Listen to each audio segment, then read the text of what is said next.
Hello दोस्तों, इस video में हम एंडी लुइस के मेथड के बारे में बात करेंगे। हम उस मेथड से एक पोर्ट्रेट बनाएंगे। तो चलिए स्टार्ट करते हैं। सबसे पहले हम दो लाइन खींचेंगे, एक वर्टिकल और एक हॉरिजॉन्टल। दोनों अपने आप को परपेंडिकुलर होने चाहिए। और हॉरिजॉन्टल लाइन को हम ऐसे बनाएंगे जैसे वो वर्टिकल लाइन हॉरिजॉन्टल लाइन के बीच में हो। दोनों पार्ट्स हॉरिजॉन्टल लाइन के इक्वल होने चाहिए।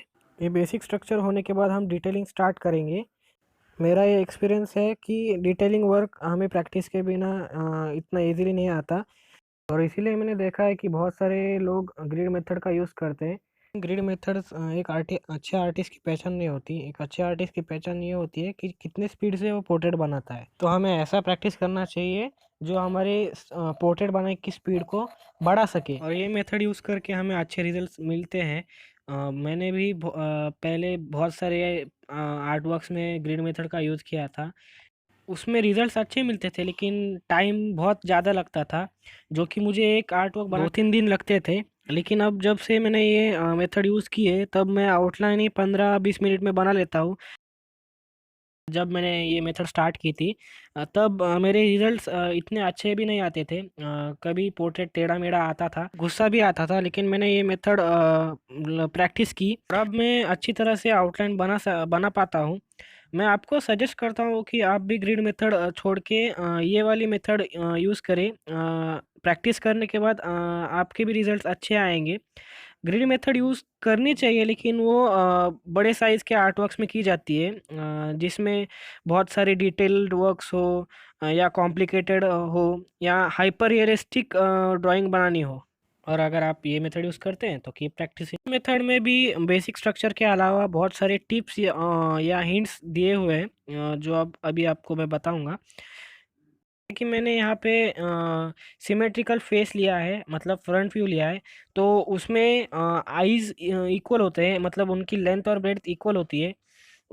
थोड़ा सा डिफरेंस हो सकता है उनके शेप में या फिर साइज़ में भी हो सकता है थोड़ा, लेकिन कॉमनली आईज इक्वल होते हैं। तो आप पेंसिल मेजरमेंट या स्केल को यूज़ करके उन आईज को इक्वल बनाइए। एक चीज़ नोटिस की है कि ज़्यादातर लोग पेंसिल को आउटलाइन बनाते वक्त दबा के यूज़ करते हैं, लेकिन आपको उसको लाइटली पकड़ के लाइटली आउटलाइंस बनाने हैं, जिसके कारण आपके शेडिंग के बाद वो लाइंस ना दिखे।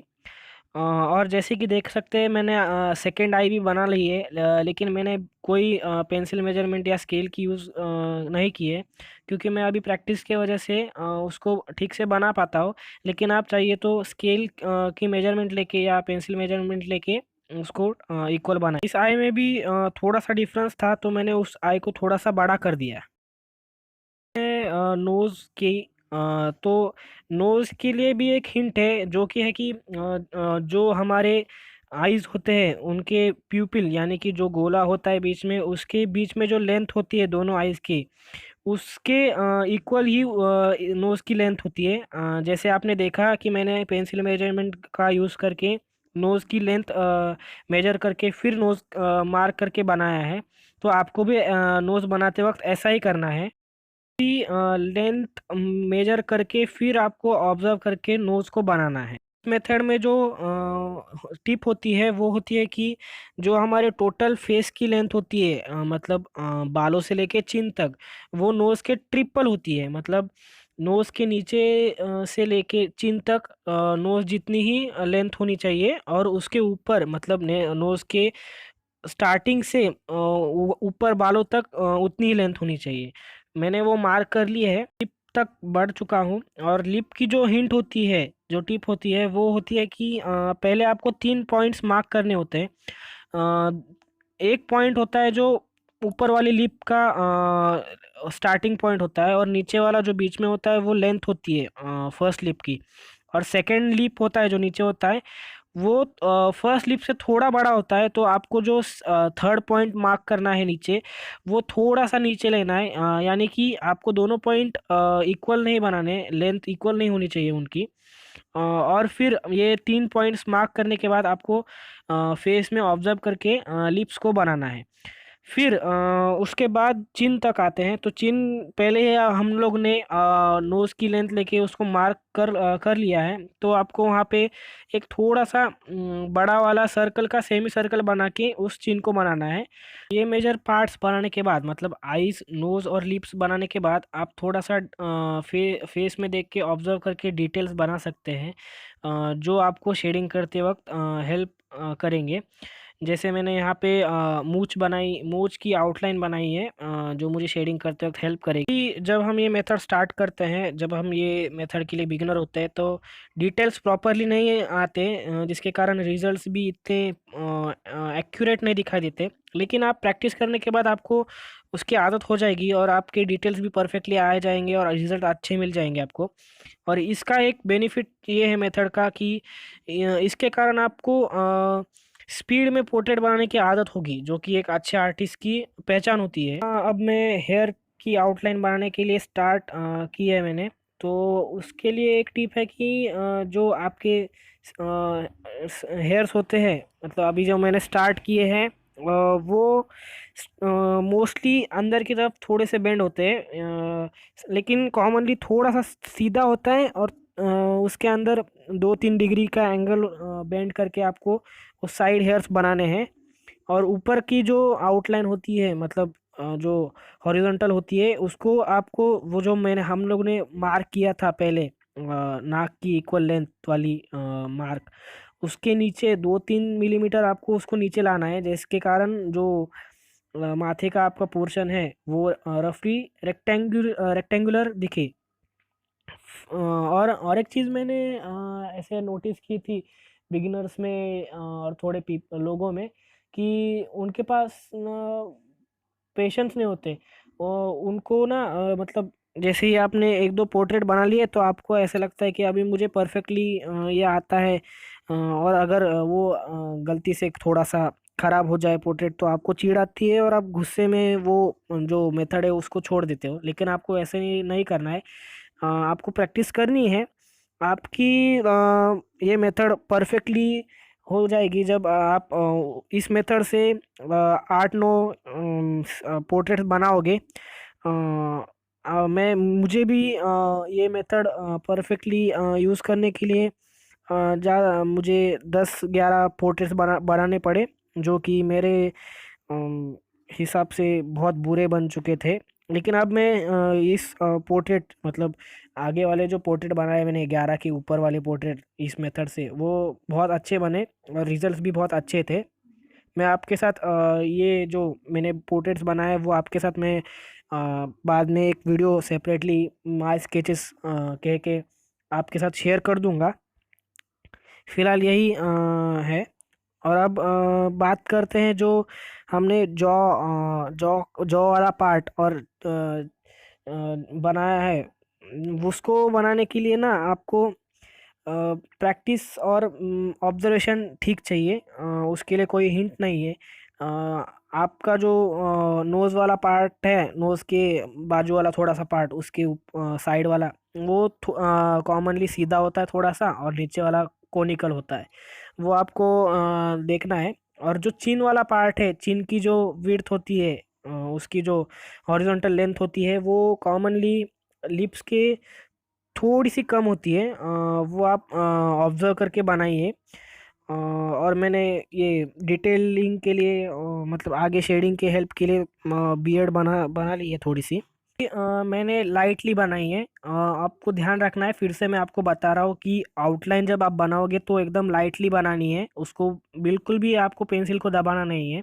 बना रहा हूँ ईयर्स की आउटलाइन बना रहा हूँ। तो ईयर्स के लिए एक टिप है कि जो आपकी नाक की लेंथ होती है, वर्टिकल लेंथ होती है, वही ईयर के वर्टिकल लेंथ के इक्वल होती है। मतलब आपके दोनों आईज के प्यूपल के बीच में की जो लेंथ होती है, जो हमने पहले मार्क की थी नोज़ बनाने के लिए, वही इक्वल टू नोज़ की वर्टिकल लेंथ, और वही इक्वल टू ईयर की वर्टिकल लेंथ। वो आपको पहले मार्क करके लेना है। और एक टिप ये है कि जो आपकी ईयर की स्टार्टिंग है, मतलब जो ऊपर का जो मार्क करना है, वो आपको आइस के लेवल को करना है। मतलब जहाँ से आई स्टार्ट होते हैं, उसके थोड़ा सा नीचे, मतलब आइस के बीच में से, आइस के बीच में से आपको वो स्केल रफली आप लाइन बना सकते हैं, और फिर उसको मार्क करके नीचे नाक की एंड तक ही आएगा श्योरली, उसके इक्वल मेजरमेंट है तो नाक के एंड तक आपको मार्क करके फिर उसको फेस में, मतलब आपको जो रेफरेंस है उसको ठीक से ऑब्जर्व करके उसका शेप बनाना है, और उसके अंदर थोड़े से डिटेल्स आप बना सकते हो, आपको जो शेडिंग के लिए हेल्प करेंगे बाद में। जैसे मैंने अभी बनाया, जो लेफ़्ट वाला ईयर है वो मैंने बनाया, उसको मैंने मेजरमेंट बिल्कुल भी नहीं ली, मतलब स्केल या पेंसिल मेजरमेंट नहीं ली, मैंने डायरेक्टली बना दी, क्योंकि मुझे वो प्रैक्टिस थी, आपको भी प्रैक्टिस करनी है, आप श्योरली बना सकोगे अच्छे से। आपको लेफ्ट ईयर जैसे आपने बनाया वैसे आपको राइट ईयर भी बनाना है। याद रखिए, ये आइज़ के बीच में, प्यूपिल के बीच में की जो होती है पॉइंट, उसके स्टार्टिंग से लेके, मतलब वहाँ से एक रफली लाइन बनानी है आपको, और वहाँ से ईयर का स्ट्रक्चर स्टार्ट करना है, जो कि नोज़ की एंड तक, मतलब नोज़ की एंड तक की लेवल तक वो आएगा ईयर, वो आपको ध्यान रखना है। दोनों ईयर्स इक्वल होने चाहिए, और वो भी एक टिप है, आप चाहिए तो बाद में दोनों ईयर्स बनाने के बाद पेंसिल मेजरमेंट का यूज़ करके या स्केल का यूज़ करके दोनों ईयर्स की मेजरमेंट ले सकते हो। हाँ, थोड़ा सा डिफरेंस आया तो ठीक है, मिलीमीटर, 1-2 मिलीमीटर का। आप, मैं अभी नेक की तरफ बढ़ चुका हूँ, तो अभी बात करते हैं नेक की। तो नेक की जो विड्थ होती है, मतलब हॉरिजॉन्टल लेंथ होती है, वो आपको रेफरेंस से देख के ही डिसाइड करनी है। जो आपको नेक का फेस से स्टार्टिंग पॉइंट बनाना है, नीचे तक खींचना है नेक को, वो आपको देखना पड़ेगा कि जो पॉइंट है नेक का स्टार्टिंग का कहाँ है, उसको आप पहले लोकेट कीजिए फेस के जॉ में, और फिर उसको नीचे खींचिए, और वो आप लेंथ जो होती है नेक की, वो आपको फेस के रेफरेंस से ही आपको डिसाइड करनी है। वो आपको एक्यूरेटली तो नहीं आएगी पहले पहले, फिर बाद में आपको आ जाएगी प्रैक्टिस करने के बाद। मुझे भी पहले नहीं आती थी। आपको बतानी थी, वो है कि पोर्ट्रेट मतलब फेस का स्केच होता है, वो पूरे बॉडी का स्केच नहीं होता। मैंने कई बार इंस्टाग्राम वगैरह पे देखा है, लोग पूरे बॉडी का स्केच बनाते हैं और कहते हैं कि मैंने एक पोर्ट्रेट बनाया। पोर्ट्रेट सिर्फ फेस का जो स्केच होता है उसको ही बोलते हैं। जैसे अब कॉलर तक बढ़ चुका हूँ और मैंने वो बना भी ली है। तो याद रखिए कि ये जो कॉलर है, नीचे वाला जो पार्ट होता है, जैसे जैसे आप आईज, नोज, लिप्स के दूर जाते रहते हो, वैसे आपने इतना उसको डिटेल नहीं बनाया तो भी चलता है, क्योंकि इतना इम्पोर्टेंट नहीं होता वो।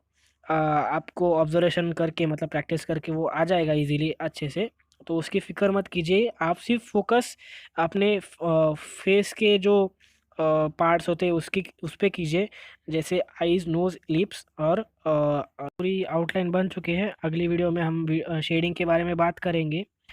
अगर आपको वीडियो अच्छी लगी होगी तो please like, share and subscribe. Thank you for watching.